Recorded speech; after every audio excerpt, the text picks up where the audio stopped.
Hi, my name is Roland Castillo, and here's my persuasive speech presentation. I'm 21 years old. I'm a bodybuilder for reference. Why strength training should be a part of everyone's lifestyle. At 19, I was preparing for my first bodybuilding show. I had a strict plan, strict diet, 6 days a week in the gym, all that jazz. Then I got into a life-threatening accident. I was in a coma for 2 months. When you're 19, you don't think about survival. You just think about the next day. But survival for me became the only goal. Later, after waking up, doctors explained something that stuck with me. They said the muscle mass and the overall condition I built while preparing for that show was likely helped sustain my body during my coma.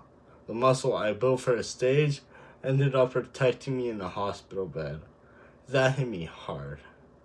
What I thought was cosmetic preparation turned out to be physical insurance. When I finally woke up, I had lost weight, I lost strength, my balance was off. Simple movements were exhausting, but mentally, I was locked in. I wasn't going back to the gym to look impressive or to chase aesthetics. I was going there partially because that's who I am. That's what had my back when I needed it most.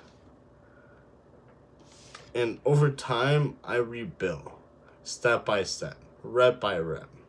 Eventually, I stepped back on that bodybuilding stage and won the show I was originally preparing for before the crash. That moment wasn't about winning my medal. It was about proof that strength carries you further than you think. That experience taught me something bigger than aesthetics. Strength training isn't just about muscle.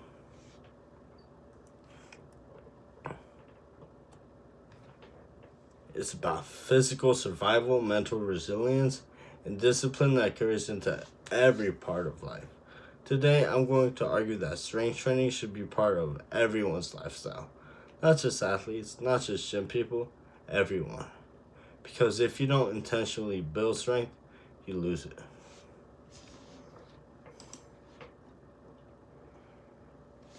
Now here's the problem. Most people think not lifting weights keeps you neutral. Like if you're not training, you're just staying the same. But you're not staying the same. According to Harvard, adults begin losing muscle mass as early as their 30s.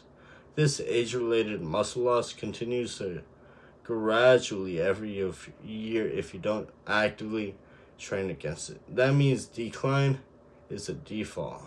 I want to show you what that actually looks like here.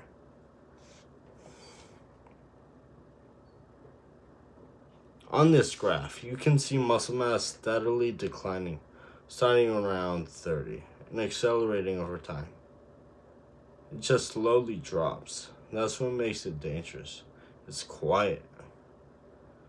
Harvard Health Publishing explains that this muscle loss contributes to slower metabolism, weaker joints, reduced balance, and higher injury risk. That downward line, that's the natural path if you don't resist it. And here's the important part. The CDC recommends adults perform muscle strengthening activities at least 2 days a week. Not 6, not 7, 2. Yet most people ignore it. Now let's add mental health. The American Psychological Association reports that regular exercise significantly reduces stress and symptoms of anxiety and depression.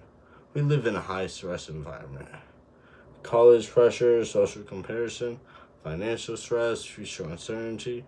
Most people try to solve this mentally by distracting themselves. But strength training gives stress somewhere to go. When you're under a barbell, your brain has one job: focus. You convert mental pressure into physical effort.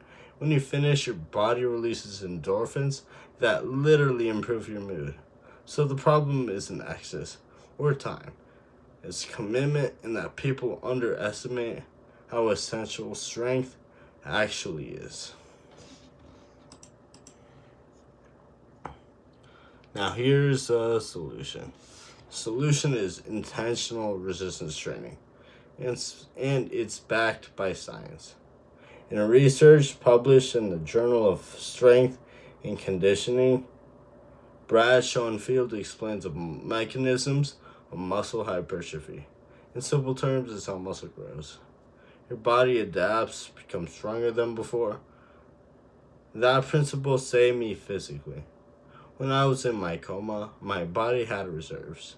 I had strength to lose before reaching critical weakness. That mattered. And when I woke up, the same principle rebuilt me. Resistance, recovery, and adaptation. It applies to identity. Not that formula does not just apply to muscle. It applies to identity. The American Psychological Association also explains that exercise improves mood and overall well-being. But I'd argue that it does something deeper. It builds self-efficacy, the belief that you can improve solely through effort. When you add 5 pounds to a lift, that's objective proof of growth. You didn't imagine it, you earned it. That kind of progress changes how you see yourself. And once your identity shifts from I hope I improve to I improve when I work, everything changes.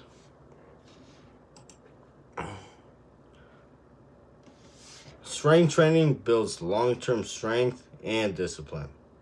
Strength training protects your future self. Harvard Medical School explains that lifting weights improves bone density and preserves functional strength as you age. That means carrying your groceries around easily at 50, staying active with your kids at 60, maintaining independence at 70.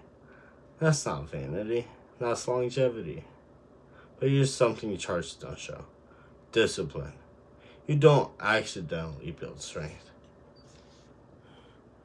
You show up consistently. You train when motivation is low. You recover properly. You delay gratification. That discipline transfers directly into academics, careers, and relationships. For me, after my accident, training gave me structure when everything else felt uncertain.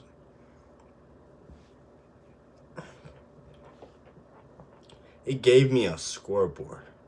Even when progress felt slow, it was measurable. That structure stabilized me mentally. And eventually, it led me back on that bodybuilding stage. Stronger, more focused, and more grateful. Winning that competition wasn't about proving something to other people. It was proof to myself that rebuilding is possible when you do the work. This is your call to action. This doesn't require obsession. It requires intention. The CDC recommends just 2 days per week. Start there. Learn foundational movements like squats or deadlifts. Focus on form. Progress gradually. Stay consistent.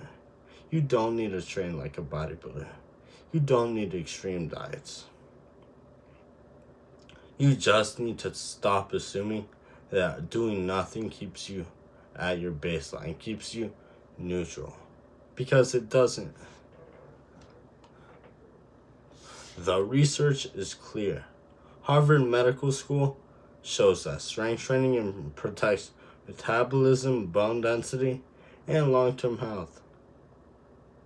The APA, American Psychological Association, shows it reduces stress and improves mental health. Brad Schoenfield's research explains the science behind muscle growth, and the CDC officially recommends resistance training for adults. This is one of the most evidence-based habits you can build.